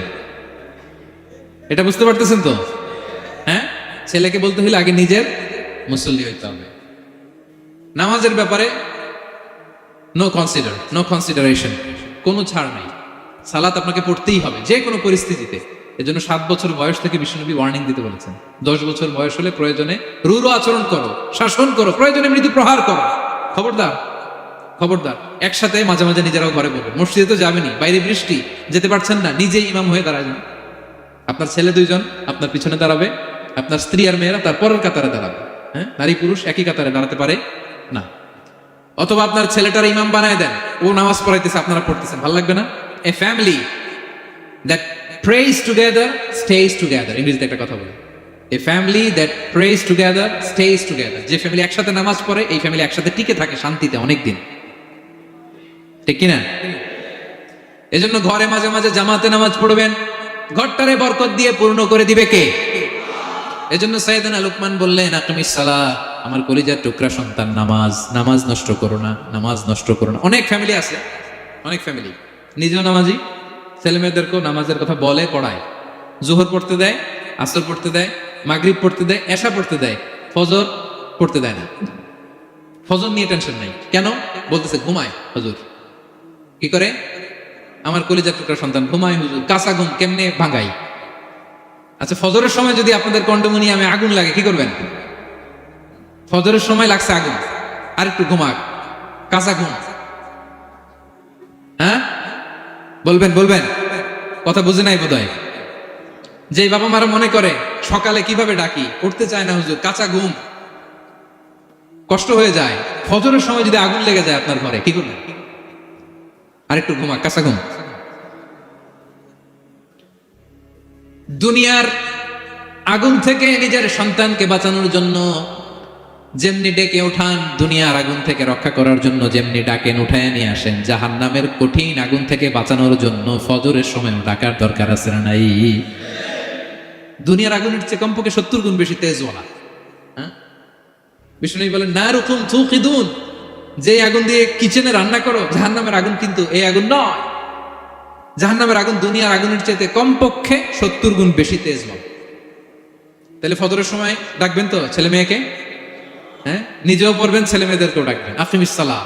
4 নম্বরে বললেন বাবা নামাজ কায়েম করো, নামাজ ছেড়ে দিও না। 5 নম্বরে বললেন ওয়া'মুর বিল মা'রুফ, ভালো কাজের আদেশ করো। 6 নম্বরে বললেন ওয়ানহা আনিল মুনকার, খারাপ কাজ থেকে নিষেধ করো। দেখেন কি বাবা ছিল সাইয়েদনা লোকমান। ছেলের বললেন, নামাজ পড়ার পরে বললেন ওয়া'মুর বিল মা'রুফ, ভালো কাজের আদেশ করবা, ভালো কাজের আদেশ করো। ওয়ানহা আনিল মুনকার, মন্দ কাজ থেকে নিষেধ করো। আমরা অনেকে নিজেরাই ভালো করি, নিজেরাই ভালো কাজ করি, অন্যদেরকে বলি না, এরকম আছে না নাই? সমাজে পাপ হলে, অন্যায় হলে আমরা কথা বলতে চাই না, এরকম আছে না নাই? নিজেই নামাজ পড়বে, চোখ বন্ধ করে তাসবিহ পড়তে থাকে, কিন্তু মুসলিম উম্মার উপর কারবালা হয়ে যাচ্ছে, তার কোনো টেন নাই, এরকম আছে না নাই? গোটা বিশ্বে মুসলমানদের উপর দিয়ে কি যাচ্ছে, সমাজে কি চলছে তার কোনো আন্দাজ নাই, খোঁজ খবর নাই, শুধু নিজেই জিকির করে, এরকম আছে না নাই? না, আযাব আসলে, গজব আসলে শুধু এই কাফির মুশরিকদেরই মারে না, মুমিনদেরও মারে, ঠিক কি না? আল্লাহ বলে ওই আযাবকে ভয় করো, ওয়াত্তাকু ফিতনাতাল লা তুসিবান্নাল্লাযীনা যালামু মিনকুম খাসসা। ওই আযাবকে ভয় করো, ওই শাস্তিকে ভয় করো, যে শাস্তি যখন আমি পাঠাই, ওই শাস্তি দিয়ে শুধু জালেমদেরকে মারি না, আলেমদেরকেও মারি, ঠিক কি না? কারণ তুমি আলেম হয়ে বসেছিলে কেন? তুমি সমাজকে বাঁচাও নাই কেন? শুধরে দাও নাই কেন? শুদ্ধাচারের অভিযানে তুমি নামো নাই কেন? ঠিক কি না? তুমি একা একা জিকির করে তোমার আল্লাহর ওলি হইতে বলছে কে? গোটা সমাজকে তোমার বাঁচাতে হবে। একটা জাহাজ 2 তলা, আপনি আছেন 2য় তলায়, নিচ তলায় একদল লোক জাহাজের তলা ছিদ্র করতেছে। জাহাজের তলায় ছিদ্র করলে কি ঢুকে? তা আপনি যদি বলেন ওরা নিচে আছে ছিদ্র করতেছে, ওরা করুক, আমি থামাবো কেন? আমার তো দোষ নাই, আমি তো ছিদ্র করি নাই। ছিদ্র করছে কারা? ওরা। পানি ঢুকলে ওরা মরবে, আমি তো বেঁচে যাবো। বাঁচবে? কারণ সে তো জাহাজের ভিতরেই। আপনি যে যদি পাগলগুলার না থামা, ওরা তো মরবেই, আপনিও শেষ। চিল্লায় বলেন ঠিক কিনা? এজন্য সমাজে যখন পাপ হয়, অন্যায় হয়, দেখা মাত্রই আপনাকে থামাতে হবে। তা না হলে এই পাপের কারণে, অন্যায়ের কারণে আযাব আর গজব যখন আসবে, পাপীরাই মরবে না, আপনিও মরবেন। ঠিক কিনা? মুসা আলাইহিস সালামের পায়ের মধ্যে একবার একটা লাল পিঁপড়া কামড় দিছে। এই সাইজের যে লাল পিঁপড়াগুলো কামড় দিলে খুব আরাম লাগে না? কেমন লাগে? হ্যাঁ, খুব ব্যথা করে, প্রচন্ড ব্যথা করে। তো মুসা আলাইহিস সালামের মেজাজ কি নরম না গরম? খুব তাড়াতাড়ি রেগে যেতেন। এক এক নবীর এক এক অ্যাট্রিবিউটস ছিল, হ্যাঁ, এক এক বৈশিষ্ট্য ছিল। উনি অনেক রেগে যেতেন। উনি থাপ্পড় মেরে একবার ফেরাউনের বাবুর্চিকে দুনিয়া থেকে শেষ, এক থাপ্পড়, এত শক্তি। সেই বুখারীতে এসেছে মালাকুল মাউতকে মারছিলেন একটা। ওই যে ছোটবেলা থেকে মারার অভ্যাস, ছোটবেলায় কার গালে দিছিল জানে না বোধহয়? ফেরাউন। অন্যায় দেখলেই ছোটবেলায় ফেরাউনের গালে দিছে একটা, বড় হয়ে ফেরাউনের বাবুর্চির একটা, এরপরে মালাকুল মাউতকেও একটা। এর কারণ মালাকুল মাউত আবার মালাকুল মাউতের মতো আসেনি, মানুষের আকৃতিতে এসেছিল। তো পারমিশন না নিয়ে ঢুকছে। উনি ভাবছে এমনি মানুষ, কিরে পারমিশন নিলি না কেন? তো মুসা আলাইহিস সালামের পায়ের মধ্যে লাল পোকা, লাল পিঁপড়া কামড় দিছে, প্রচন্ড ব্যথা পাইতেছে আর ডলতেছে আর রেগে গেছে। রেগে তাকে দেখে এদিকে লাল পিঁপড়ার বাসা, যে পা দিয়ে ডোলে সবগুলোরে মেরে ফেলছে।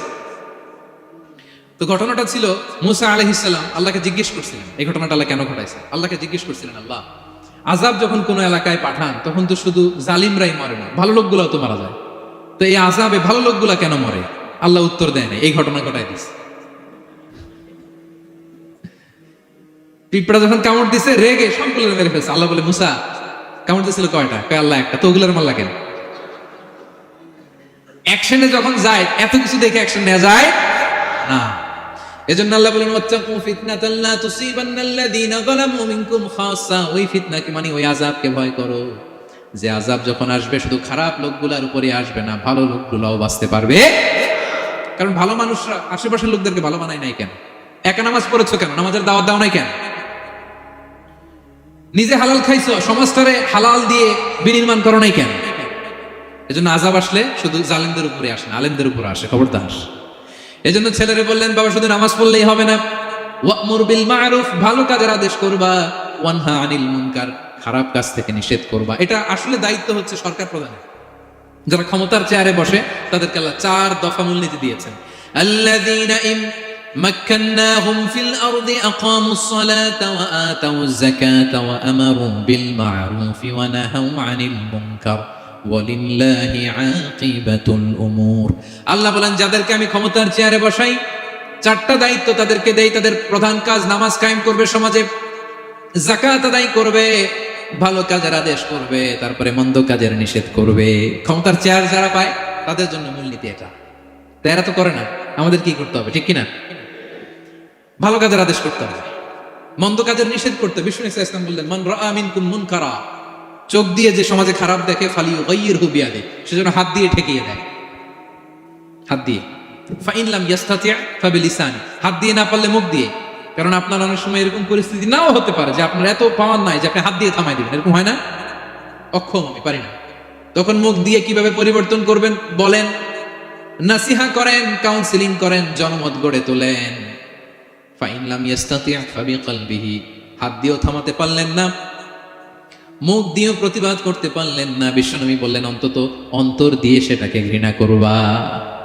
অন্তর দিয়ে ঘৃণা করো, অন্তর দিয়ে এটাকে পরিবর্তন করে দেওয়ার প্ল্যান করো, হৃদয়ে হৃদয়ে। ওয়াযালিকা আদাফুল ঈমান, এটা হচ্ছে ঈমানের সর্বনিম্ন স্তর। এর নিচেও যদি যান, মানে আপনার দিলেও লাগে না, বিষ্ণু বলে, তাহলে তোমার অন্তরে ঈমানের ছিটে ফোঁটা নাই। চিল্লা এখন ঠিক কিনা? এজন্য ভালো কাজের আদেশ করো, মন্দ কাজের নিষেধ করো। নামাজের পরপর সাইয়েদনা লোকমান বললেন, বাবা নিজেই ভালো করো না, সমাজে ভালো ছড়িয়ে দাও। ছড়াই দিতে হবে, ভালোকে ছড়াই দিতে হয়। সংঘবদ্ধ জীবন যাপন করতে হয়, আপনাকে দাঁড়াতে হবে, আপনাকে হিম্মত করতে হবে। হিম্মতটাই হচ্ছে ইসমুল আযম, ইসমুল্লাহিল আযম। ইসমে আযম মানে আল্লাহর এমন একটা নাম যেটা দিয়ে দোয়া করলে আল্লাহ কবুল করে। এটা কি? কেউ বলে ইয়া হাইয়্যু ইয়া কাইয়্যুম, কেউ বলে ইয়া রাহমান ইয়া রাহিম। অনেক মুফাসসিরিন, অনেক মুহাদ্দিসিন এক একটা বলছে যে এইটা হতে পারে, এটা হতে পারে।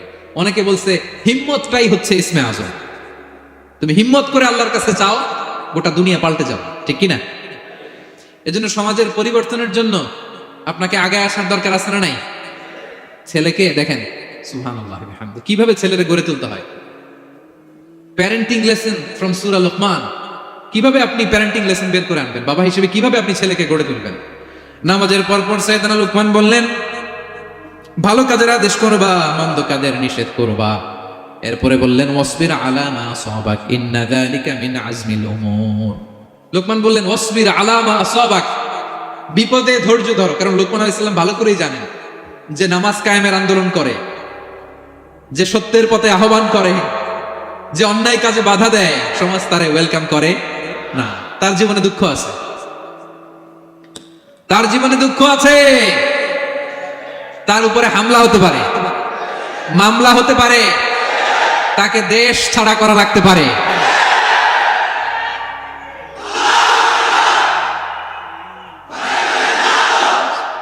ওয়াসবির আলা মা আসাবাক, বাবা খুব ভালো করেই জানে বিপদ নেমে আসতে পারে।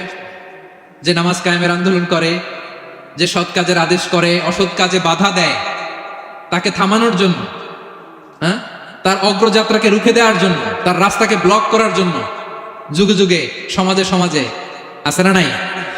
আছে। ঘাবড়ে গেলে চলবে না। এই পথ, এটা ফুল সজ্জার কোনো পথ নয়, এটা কণ্টকাকীর্ণ। এখানে প্রতি পদে পদে কাটা। এটা জেনেই আমরা এই পথে এসেছি, ঠিক কিনা? এজন্য আমাদেরকে রুখে দেয়া যাবে না। আমরা সত্যের কথা বলেই যাব, আমরা অন্যায় দেখলে প্রতিবাদ করেই যাব। প্রতিবাদ করবেন, দাঁড়াবেন। আপনি দাঁড়ালেই দেখবেন পরিস্থিতি অন্যরকম হয়ে গেছে। দাঁড়ান না, যে আপনি অন্যায় করতেছে, আপনি দাঁড়ান না কেন? অপরাধ করতেছে, আপনি থামান না কেন? আপনার বোনের বয়সী একটা মেয়েকে টিস করতেছে কিছু ছেলেরা, আপনি দাঁড়ান না কেন? ওদের 10 জনের চেয়ে আপনার শক্তি অনেক বড়। সত্যের যে শক্তি আছে, মিথ্যা তার সামনে মুখ থুবড়ে পড়ে। আপনি দাঁড়ান, আপনি জিজ্ঞেস করেন এরকম করতেছো কেন, টিস করতেছো কেন? আপনি ওখানে জনমত করবেন। আপনি দাঁড়ালে আরো 10 জন দাঁড়াবে, ঠিক কিনা? দাঁড়াতে আপনাকে হবে, সাহস করে দাঁড়াতে হবে। সালাত কায়েমের আন্দোলন যারা করে, সৎ কাজের আদেশ যারা দেয়, মন্দ কাজ থেকে নিষেধ যারা করে, তাদের জীবনে পরীক্ষা আছে না নাই? এজন্য সাইয়েদনা লোকমান বললেন, বাবা যেই নসিহত তোমাকে দিচ্ছি এটা পালন করলে বিপদ আসবে, কিন্তু ঘাবড়ে যেও না, আতঙ্কিত হয়েও না। ওয়াসবির আলা মা আসাবাক, বিপদে ধৈর্য ধরো, ধৈর্য ধারণ করতে হবে। সবর, সবর নিয়ে কোথায় যেন আলোচনা করেছিলাম যে সবর এটা এমন একটা গাছ যে গাছের চারিদিকে থাকে কাঁটা, কিন্তু ফলটা বড় মিষ্টি। সবর বাংলা জানেন তো কি? ধৈর্য। ধৈর্য এমন একটা গাছ যে গাছের চারিদিকে কাঁটা, কিন্তু ফলটা মিষ্টি, সুস্বাদু। এই সুস্বাদু ফল খেতে হলে এই কাঁটাগুলো সহ্য করতে হবে। ধৈর্য। ছোট্ট ছেলে মেয়েদেরকে ননির পুতুল করে গড়ে তুলবেন না, খবরদার। ওদেরকে কষ্ট সহিষ্ণু করে গড়ে তুলবেন। আপনি থাকতেই কষ্ট করা শেখান, তার জীবনটা স্মুথ হবে, তার ক্যারিয়ারটা ব্রাইট হবে, তার ভবিষ্যৎটা সুন্দর হবে। ছেলেমেয়েরা কিছু চাইলেই সাথে সাথে দিবেন। অনেক বাবা মা আছে এত আদর করে, এত বেশি আহ্লাদ করে, যা চায় তাই দেয়, পরে হিতে বিপরীত হয়, ঠিক কিনা? ছেলে মেয়েকে অভাব শেখান, ছেলে মেয়েকে কষ্ট শেখান, ওদেরকে সংগ্রাম শেখান, প্রতিকূল পরিবেশে কি করে টিকে থাকতে হয় এটার সবক শেখান। সেদিন লোকমান তাই করলেন, ছেলেদের সবর শিখাইলেন যে বাবা ধৈর্য ধারণ করো, আতঙ্কিত হবে না। জীবন এটা সহজ নয়, জীবন চলার পথ সহজ নয়, এটাকে সহজ করে নিতে হয়। কখনো সবর করে, কখনো ক্ষমা করে, কখনো অন্যকে ইগনোর করে, কখনো দোয়া করে, কখনো আল্লাহর উপর তাওয়াক্কুল করে, ঠিক কিনা? ছেলে মেয়েকে আদর করে বোঝাবেন, বাবা এখন তুমি বাবার হোটেলে খাও, মায়ের হোটেলে ঘুমাও। সারা জীবন এমন চলবে না, দুনিয়াটা বড্ড কঠিন, এখানে কেউ কাউরে জায়গা করে দেয় না, নিজের জায়গা নিজেরই করে নিতে হয়, ঠিক কিনা? ছোটবেলা থেকেই তাকে দৃঢ় মনোবলের করে তুলতে হয় যে বাবা দুনিয়াটা এত সহজ নয়, এটা সহজ করে নিতে হয়। This is the life hacks. এই লাইফ হ্যাক গুলো আপনি শেখাবেন, লাইফ লেসন গুলো শেখাবেন। ধৈর্য ধরো, সৎ কাজের আদেশ দাও, মন্দ কাজের নিষেধ করো। এগুলো করতে গেলে একটু বাধা বিপত্তি আসবে, কিন্তু শেষ হাসিটা তুমি হাসবে, ঠিক কিনা? বিজয় তোমারই হবে। কি বলেন? সময়ই কথা বলে, সময়ই কথা বলে। বিপদে ধৈর্য ধরো। বিশ্বনবী আল্লাহ বললেন, ওসবির আলা মা ইয়াকুলুনা ওয়াহজুরহুম হাজরান জামিলা। নবী হে, বিপদে ধৈর্য হারা হবেন না। ভালো সময় সামনে আসছে। মক্কায় আপনারে কষ্ট দেয়, গণক বলে, জাদুকর বলে, পাগল বলে, মদিনাতে বিজয় আপনারই হবে, ঠিক কিনা? ছেলে মেয়ে যেন আশাবাদী হয়ে পড়ে, হোপফুল, আতঙ্কিত যেন না হয়। কষ্ট শিখান, ধৈর্য শিখান। আচ্ছা, গেল। এরপর তিনি বললেন, ওয়ালা তুসাইর খাদ্দাকা লিন্নাস। ও আমার কলিজার টুকরা সন্তান, ওয়ালা তুসাইর খাদ্দাকা লিন্নাস। অহংকার করে মানুষ থেকে মুখ ফিরিয়ে নিও না। ছেলেরে এবার সোশ্যাল বানানোর চেষ্টা করতেছেন। হ্যাঁ, ওয়ালা তুসাইর খাদ্দাকা লিন্নাস। দেখেন, একটার পর একটা। প্রথমে স্রষ্টারে চিনাইলেন, তাই না? এরপরে স্রষ্টার ক্ষমতা সম্পর্কে শিখাইলেন, এরপরে আধ্যাত্মিকতা শিখাইলেন, এরপরে ইবাদত কি সেটা জানালেন, এরপরে তিনি সোশ্যাল এঙ্গেজমেন্ট কিভাবে করবেন, সোশ্যাল রিফর্ম কিভাবে করবেন শিখালেন। এবার মানুষের সাথে কিভাবে মিশতে হয় সেটা শিখাচ্ছেন। মানে পিপল ওরিয়েন্টেড হও। ওয়ালা তুসাইর খাদ্দাকা লিন্নাস। অহংকার করে মানুষের থেকে মুখ ফিরিয়ে নিও না, মুখ ছিটকাবে না। মানুষকে সম্মান করো, মানুষের সাথে মেশো, বি পিপল ওরিয়েন্টেড। আমাদের অনেক ছেলে মেয়েরা মানুষের সাথে মিশতে পারে না। দোষ কার? বাবা মায়ের। শেখায় না। একটা সময় আমাদের মনে আছে, ছোটবেলায় মেহমান আসলে আমরা এত খুশি হইতাম। কি বলেন? মেহমানের কাছে যাইতাম, সূরা শোনাইতাম, কবিতা শোনাতাম, এটা খেলতাম, ওটা করতাম। যাওয়ার সময় আমাদেরকে টাকা দিয়ে দিত, হায় রে খুশি। এখন দেখবেন টেনে হিসেবে মেহমানের সামনে আনা যায় না। এরকম আছে না নাই? অনেক ফ্যামিলিতে এরকম আছে যে তারা সারাদিন ডিভাইস নিয়ে, এই ডিভাইস আসক্তি এত মারাত্মক পর্যায়ে পৌঁছেছে যে তারা মানুষের সাথে মিশতে পারে না। এই পাবলিক ওরিয়েন্টেশনটা অনেকের নাই, পিপল ওরিয়েন্টেশন নাই। অনেক ছোট বাচ্চা, মেহমান আসছে, তুমি একটু আসো, সালাম দাও, বসো, আসতে চায় না, বসতে চায় না। কারণ ওরা শিখানো হয়নি, সারাদিন দিয়ে রাখছে কি হাতে? মোবাইল। এই জন্য ছোটবেলা থেকে আমরা যেন সামাজিক বানাই, বাচ্চাকে যেন শেখাই, বাবা মুরব্বীকে দেখলে সালাম দিতে হবে। কি করতে হবে? ওরা শিখাবেন। অনেক সময় ছোট বাচ্চারা না বুঝে দারোয়ানের সাথে খারাপ আচরণ করে, ঘরের কাজের বুয়ার সাথে খারাপ আচরণ করে, ড্রাইভারকে বকা দেয়, আছে না নাই? ওর ভদ্রতা, ডিসেন্ট ম্যানার আপনি শিখান নাই তো, শিখবে কোত্থেকে? কিন্তু শুরুতেই বললাম যে গরুর পেট থেকে বেরোলে গরু হয়, কিন্তু মানুষের পেট থেকে বেরোলেই ওটা মানুষ হয় না। ওটাকে মানুষ বানাতে হয় দিনের পর দিন, মাসের পর মাস, টিউনিং করে, পলিশিং করে, গাইড করে করে মানুষের মতো মানুষ বানাতে হয়। তাহলে ছেলেরা বললেন, ওয়ালা তুসাইর খাদ্দাকা লিন্নাস। তোমার চেহারাকে মানুষ থেকে ফিরিয়ে নিও না, গণমুখী হও, মানুষের সাথে মেশো। ছেলে মেয়েদেরকে এটা বলবেন। শহরে থাকলে মাঝে মাঝে গ্রামে নিয়ে যাবেন, কাদার মধ্যে ছেড়ে দিবেন, হাত বেটা, হ্যাঁ, কাদায় ছেড়ে দিবেন, পুকুরে ছেড়ে দিবেন, দৌড়াদৌড়ি করতে করতে তারপরে তারা শিখবে, দেখবে। মাছ, জ্যান্ত মাছ দেখে নাই আমাদের অনেক ছেলে মেয়েরা, আছে না নাই? ওরা ভাবে মাছ বোধহয় ওই ইয়ের মধ্যেই পাওয়া যায়, শপিং মলেই পাওয়া যায়, ফ্রিজের মধ্যে থাকে, এরপরে এটা খাইতে হয়। জ্যান্ত মাছ দেখলে দেখবেন ভয় পেয়ে গেছে। কারণ শেকড়ের সাথে এদের কোন সম্পর্ক নাই। এরা যেন গণমুখী হয়, শেকড়ের সাথে যেন এদের সম্পর্ক থাকে। হ্যাঁ, এটাই দেখেন। এই উপদেশটা কয় হাজার বছর আগের। মনে হচ্ছে যেন আজকের পরিস্থিতি দেখে দেখে লোকমান ইসলাম ছেলেকে অ্যাডভাইস করতেছেন। সুবহানাল্লাহ বলবেন না? ওয়ালা তুসাইর খাদ্দাকা লিন্নাস। মানুষ থেকে মুখ ফিরিয়ে নিও না। ছেলে মেয়েদের শিখান, মানুষ দেখলে ভয় পেও না, মানুষের কাছে যাও, মানুষের দুঃখ দুর্দশা দূর করার চেষ্টা করো, গণমুখী হও, মানুষকে দেখলে সালাম দাও, মুচকি হাসি দাও, হাত বাড়িয়ে মুসাফা করো। তাহলেই না মানুষের সাথে তুমি মিশবে, শিখবে, জানবে, ঠিক কিনা? এরপরে বললেন, ওয়ালা তামশি ফিল আরদি মারাহা। আমার কলিজার টুকরা সন্তান, অহংকার করে রাস্তা দিয়ে হেঁটো না। কারণ ইন্নাল্লাহা লা ইউহিব্বু কুল্লা মুখতালিন ফাখুর। আল্লাহ অহংকারীকে পছন্দ করেন না। এবার বডি ল্যাঙ্গুয়েজ শিখাচ্ছেন ছেলেকে, কিভাবে হাঁটবে। আমাদের অনেক সময় ছেলে মেয়েরা খুবই ভালো, নিষ্পাপ, শুধু ভিতরটা পরিষ্কার হইলে হবে না, তার জেস্টারও তো ভালো হইতে হবে। হ্যাঁ, ভিতর ভালো কিন্তু প্রকাশ ভঙ্গি জানে না, আছে না নাই? এটারে ইংরেজিতে কি বলে? বডি ল্যাঙ্গুয়েজ বলে। বুঝতে পারছেন? এবার ছেলেকে বডি ল্যাঙ্গুয়েজ শিখাচ্ছে বাবা। হাঁটার সময় এইভাবে হাঁটতে হবে। ওয়ালা তামশি ফিল আরদি মারাহা। অহংকার করে রাস্তা দিয়ে হেঁটো না। এখানে তামশি বলতে শুধু হাঁটাই না, অহংকার করে ড্রাইভ করো না, অহংকার করে হুন্ডা চালিও না। এরকম আছে না নাই? আমাদের ইয়াং ছেলে মেয়েরা হুন্ডা একটা পাইলে এমন আওয়াজ করে তারা চলবে, অসুস্থদের ক্ষতি হয়, ছোট বাচ্চারা ভয় পেয়ে যায়, মাঝরাতে মানুষ লাফ দিয়ে ওঠে ঘুম থেকে। এরকম আছে না নাই? আমাদের সন্তানরা যেন এরকম না হয়। রাস্তা দিয়ে চলতে বিনয়ের সাথে হাঁটতে হবে, ভদ্রভাবে হাঁটতে হবে, কারণ রহমানের বান্দারা অহংকারী হয় না, তারা বিনয়ী হয়, ঠিক কিনা? وعباد الرحمن الذين يمشون على الأرض هونا وإذا خاطبهم الجاهلون قالوا سلاما। রহমানের বান্দারা রাস্তা দিয়ে যখন হাঁটে দাম্ভিকতার সাথে হাঁটে না, অহংকারের সাথে হাঁটে না, বিনয়ের সাথে রাস্তা দিয়ে তারা চলাফেরা করে, ঠিক কিনা?